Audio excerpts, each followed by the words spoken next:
I remember I was at a crossroads myself around 2009. And I was in that business that I couldn't make work anymore. And I went away just to think, and I had a sheet of paper in front of me, and I said, Gerry, you can write anything you want there. Like, I really didn't have a business anymore because I wasn't making any money out of the property. And I said, Gerry, you're going to do something. So why not do something that you love? So I looked at my value, I looked at my skill sets, and I wrote down, well, what are the things that I love?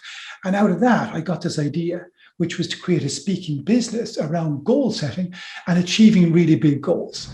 Hello and welcome to the GYFT Show, a show created to help you get your future together. My name is John Burns and I am your regular host.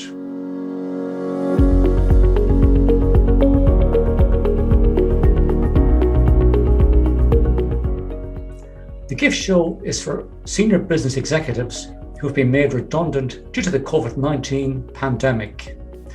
They want to return to full-time employment or start a business of their dreams. My guest today is Gerry Duffy. Gerry, you're very welcome to the GYFT Show. Delighted to be here, John. Thanks for having me on. Gerry Duffy is the founder of Gerry Duffy Academy. He's passionate about goal setting, long distance running, and the triathlon. Gerry, tell the audience all about Gerry Duffy. Oh gosh. Okay. Well, I guess like anybody maybe listening to this, I'll kind of answer it maybe at a very high level, maybe from a career perspective. So I'm 53 plus a couple of months VAT in age. So I've been around for, I guess, working for almost, if not all of my working life, adult life. I kind of had three different careers, if that makes sense. So I worked for, in fact, four as I think of it. I've forgotten about the first one. So I started off in the travel industry and I was in that for a few years. And then I migrated from there into the travel insurance industry. And I worked for a company who was wholesaling travel insurance to the travel industry. So we were like a wholesalers to travel agents and tour operators and airlines, that kind of thing. And my job was to sell insurance to those suppliers. And so I did that for all told between different jobs in that 14 years. And then when I was in my early 30s, I kind of felt myself, I was at a bit of a crossroads. I'd worked for this company for that period of time. And I just felt I wanted to do something different. And I felt maybe I'd go working for myself. So I took that plunge, and maybe that's a plunge that maybe some of the audience here are contemplating now. I took that plunge at that time. And I went into, as you said, the property business, set up my own property agency where I was selling property, managing property, and that kind of thing. And I absolutely loved it. I set that up about 18 years ago. And I was in that for 6 or 7 years, and things were thankfully starting to go well, starting to go really well. And then the recession hit. And because of the nature of the business I was in, it was kind of at the very front of getting hit very, very strongly. And my love for it didn't give up, but it was more being realistic that I just couldn't make it work because I could not get any work at that time. So I just then migrated into what I do now, which is goal setting is something I'm really interested in, and I have lots of interest outside of work. As you mentioned, I'm into long distance running, and I'm into extreme sport, and I'm into personal development. And so I created just an idea around maybe helping people in the corporate industry with goal setting and setting big visions, and which I was kind of doing in my own personal life, and maybe being resilient and getting through difficult periods, which I was kind of linking back to being very physically fit because I'm big into exercise, which was keeping me very positive. So I started that about 10, 11 years ago, and thankfully have been in that business ever since, working for myself in that field. Great answer. I've had a few career changes myself. I spent 25 years working as an accountant, and now I'm doing career coaching and professional speaking. And I have to say, I love my work because I've always been a people person, and I love to see people progressing in their careers and making a life for themselves. What is the Gerry Duffy Speaker Academy, and what is its purpose? Yeah, so in my business, a lot of my business is helping the corporate sector, like you, John. I'm a professional speaker, and I very often speak in the areas of motivation and inspiration. But I also have significantly expanded the offering over the last 5-6 years, where I kind of do deep dive leadership programs with companies. And I also, about 5 years ago, set up a thing called Speaker School. So I don't come from a background of professional speaking. In fact, I used to be terrified of public speaking. And what I've discovered is there's a lot of people out there that are terrified of public speaking. And I've learned an awful lot in that area, particularly now that it's my business, and because I was so challenged with it. And I've learned an awful lot in that area, as I said, but also about being an impactful speaker, because need to be an impactful speaker, otherwise I'm not going to get hired. So kind of merging those two things that I've been fortunate enough to do is to develop public speaking, effective communication skills from the stage, and also speaking with confidence. I created this workshop called Speaker School, How to Present Like a Pro. And it's a one-day workshop where basically we teach people some of the fundamentals of very impactful communication. And we also help people if they have any issues around confidence with speaking. And, speaking is everywhere now. Like I'm sure most people listening to this don't want to be a professional speaker like you and I. But, we do need to kind of present ourselves often in front of small, medium, or big groups. And the skills I've discovered, you use the same skills in almost all of those areas. And whether it's, to do with, marketing your own business in a video, whether it's doing an interview, whether it's leading a team, whether it's putting yourself forward to kind of bring your business to the next level, and you're out there putting yourself out there. I believe that the skills, because we get such a wide range of people coming on Speaker School, the skills we teach people, they tell us that they make a big difference. Great answer. And I remember as a young professional person myself, I was very nervous about public speaking because I got an inferiority complex. When I was in Athlone Regional College many years ago as a first-year student, we were doing a subject called communications, and we had to do a 5-minute presentation in front of our classmates. The big day arrived. I went up to the front of the classroom, and I did my presentation. And all I can remember is the lecturer saying, "Mr. Burns, you failed," because I failed to prepare properly on the day. And that was a big lesson for me that, fail to prepare to fail in terms of public speaking. And then years later, I joined Toastmasters International, and I got going as a public speaker. And then in 2014, 2015, Eamon O'Brien invited me to join the Professional Speaking Association. And I've taken my speaking to another level, and I'm continuing to improve each day as a professional speaker. How has the COVID-19 pandemic impacted your business, Gerry? Oh, I would imagine like everybody, yes, significantly, and for some people, it's been an incredibly difficult period. For some people, it's been, just a different way of doing things. And for other people, maybe it's had a positive impact on the business. I think there's depending on really, it is the look at the draw of what you do. And I probably sit somewhere in the middle in terms of, I'm still very fortunate to be able to work. I'm very fortunate that my clients, have decided maybe to use Zoom or the different platforms like Zoom to be able to allow me to come in and continue to work with them. And so my business prior to COVID, prior to maybe March of 2020, would have been about 15% of my business would have been online. And overnight, as I'm sure you would appreciate as well, it went from 15% to 100%. And as we're recording this, it's still 100%. But it's interesting because, I'm now doing work with clients that I probably never saw myself doing with them in an online world. And I don't think they ever saw themselves doing in an online world. And that's had, thankfully, significant benefits. For example, if I'm fortunate to be really busy, I could actually be in two places literally within half an hour of each other, or even 10 minutes of each other, because you could finish with one client and technically go straight into the next client. So whereas before that might be, well, are you free on that date or not? Because that's maybe one of the positives that thankfully has I've seen in it. But I guess to specifically answer your question, 100% online. And the longer it goes on, the more I'm having to be creative about the different types of programs that we do, because clients now, the longer it goes on, they're now getting in touch, maybe clients that were hoping that it might, the virus might go away sooner. But now, because of the fact that it's taking a lot longer than we anticipated, I've definitely noticed in the first period of 2021 that clients are now saying, listen, we're going to do it now anyway, and we'll do it online, because who knows when this thing's going to end. That's a very good answer.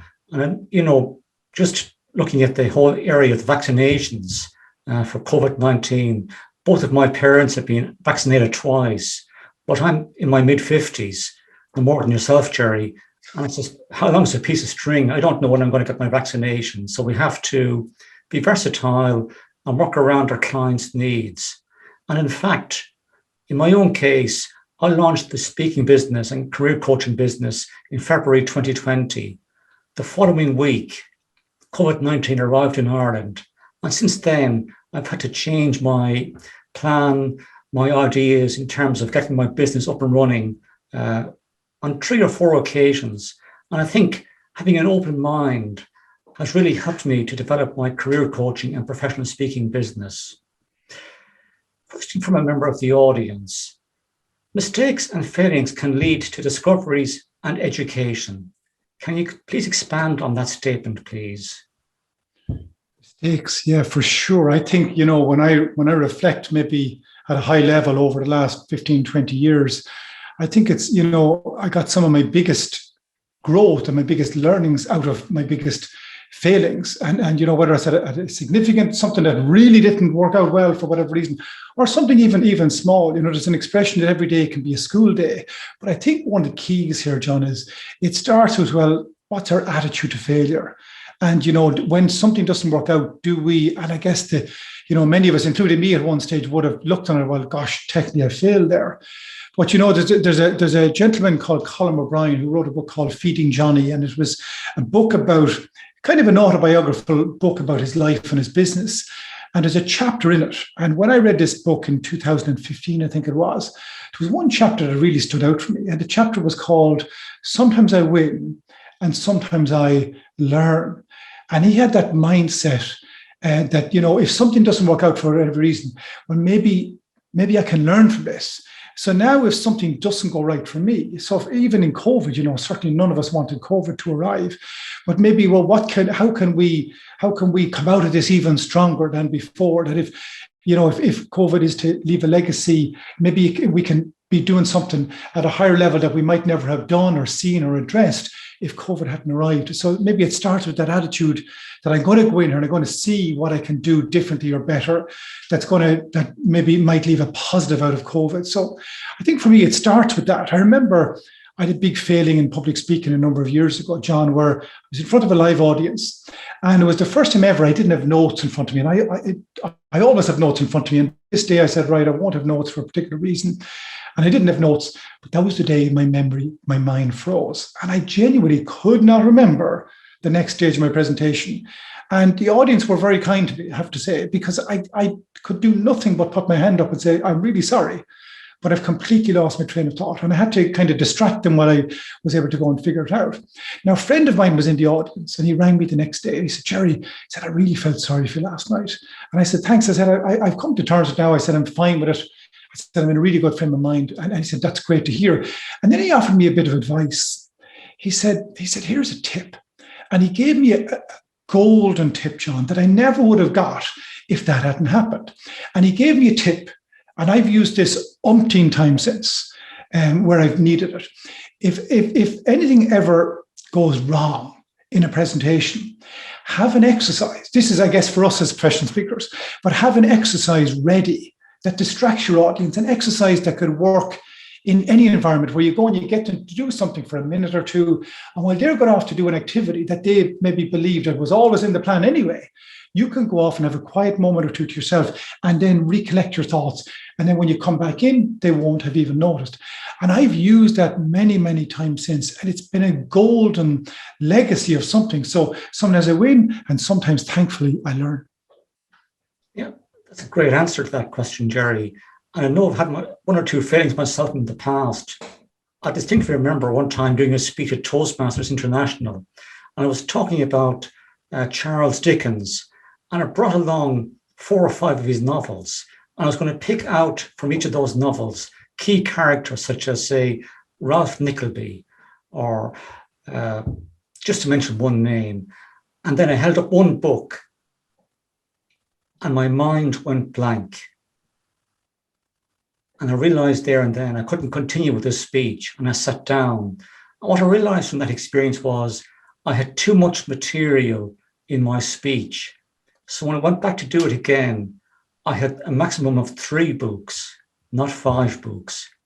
I flew through that experience then and got the speech done well and completed the project. Yeah, and actually, that's a great tip for people that are listening to this, John. I believe what you've shared there, and it's one of the things that comes up in speaker school all the time. If people have a 5-minute or 10-minute presentation, what they tend to do, in my experience, is pack it with a massive amount of content. And very often the reason they do that is because they're afraid that they'll run out of things to say. But the challenge with having lots and lots of content to deliver is it's a lot for the mind to have to concentrate on. So what happens is the mind can often get confused because it's so many things going on. And we'll speak faster as well because we think, well, I need to get through all these things. So I think it's a great tip what you shared with people there is, less is more. And when we're delivering any kind of presentation, I'm a fan of finishing 2 minutes early rather than 2 minutes late. And I don't think any organizer or any interviewer or anybody that's maybe engaged us to present, or if you're giving a talk in a company, they love when you finish a little bit early rather than the opposite when you go a little bit longer. True, and it's very true. I think it was Alan Stevens who once said, to finish on time is perfect. To finish early equally is good, but to run over time is unforgivable in terms of a keynote presentation. What advice would you give to a person who's considering changing their career during this pandemic? Oh, what advice would I give?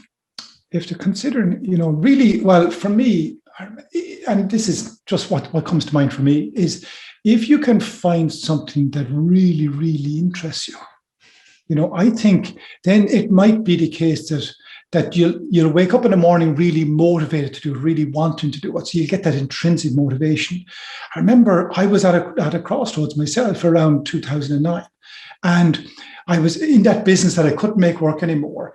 And I went away just to think, and I had a sheet of paper in front of me, and it said, Gerry, you can write anything you want there. Like, I really didn't have a business anymore because I wasn't making any money out of the property. And I said, Gerry, you're going to do something. So why not do something that you love? And I looked at my skill sets and I looked at my value, because that's what we get paid for. We get paid for value that we bring to the marketplace. So I looked at my value, I looked at my skill sets, and I wrote down, well, what are the things that I love? And out of that, I got this idea, which was to create a speaking business around goal setting and achieving really big goals. And, I closed my eyes and said, well, who do you see yourself? Who's your client? And I saw a corporate audience. So maybe it's the value maybe of pen and paper, write down what are all the skills you have, what's all the value that you can bring to the marketplace, what really interests you, and maybe there's something in that that you could build a business on. This may be for people that are looking for ideas, and also maybe to visualize what success looks like. I'm a huge fan of the power of visualization and really seeing what it is you want to see. I remember Jack Nicklaus, the golfer. I'm a big sports fan, and I love sport and love lots of sport, but golf and running were two of my absolute favorites. And Jack Nicklaus, the greatest golfer of all time, he said something that I think can be very relevant for us, maybe if we're looking for a career move. And he said, I never hit a shot without seeing it first in my mind. And maybe what do you see? If you close your eyes, what do you see yourself doing? What might excite you? And from there, maybe you might get an idea. You write down the skills that might support that idea, the value that you feel you can bring. And out of that, there might be something in that for people listening, particularly if they're looking for, well, what would I do if they are looking for ideas? Great answer. And very recently, I did an essence analysis with Michelle Mills Porter. And my 3 top behavioral types are individualistic, aesthetic, and sociable. So I believe that my behavioral type and core values are very much in a line with the work I'm doing, which is career coaching and professional speaking, because I am a very giving individual and I love to see people progressing in their careers and in their lives. What does the future hold for Gerry Duffy? Well, I'm always keen to innovate my business, always keen to try and get, better at what I do. So I'm very focused, I guess, at the moment on 2 things. One is always trying to improve by just microscopic amounts in terms of my own communication skills. So that might be, I'd be reading podcasts, I'd be reading books, I'd be maybe getting feedback from people that maybe have hired me to speak or might do a workshop. And I'll analyze, well, how can I get better? So it's about, I guess, a commitment to continuous improvement. That's one thing that I'd like to think I'm always focused on. And the other is I set up a new wing to my business, new aspect to my business in the last 6 months, where I created a membership community of people, all who have a common interest in public speaking. And so that's thankfully going really, really well. And I'm very ambitious for that. We're getting fantastic feedback from the people. We meet them a couple of times a month. So I'm very keen to bring that to the next level. So, there's a line, I'm trying to remember a line I read somewhere, where focus goes, energy flows. And so I'm trying to focus on that, building that aspect of my business. And that's something that arose out of COVID, because I had this, I guess, more time because I wasn't in the car all the time, like doing so much travel as I would have been doing before. And I realized, April, May of COVID, when it came in, I said, now you have more time. And I had this idea in the back of my head for the previous few years about building this new membership. So that's what I spent a lot of last summer doing, is using those extra hours I had to build that membership. And thankfully, we launched that in October. And so that's something that I'd like to think maybe it was conceived during COVID times. And thankfully, or hopefully over the next 2 years, I'll bring that to kind of specific areas or levels that I have visualized.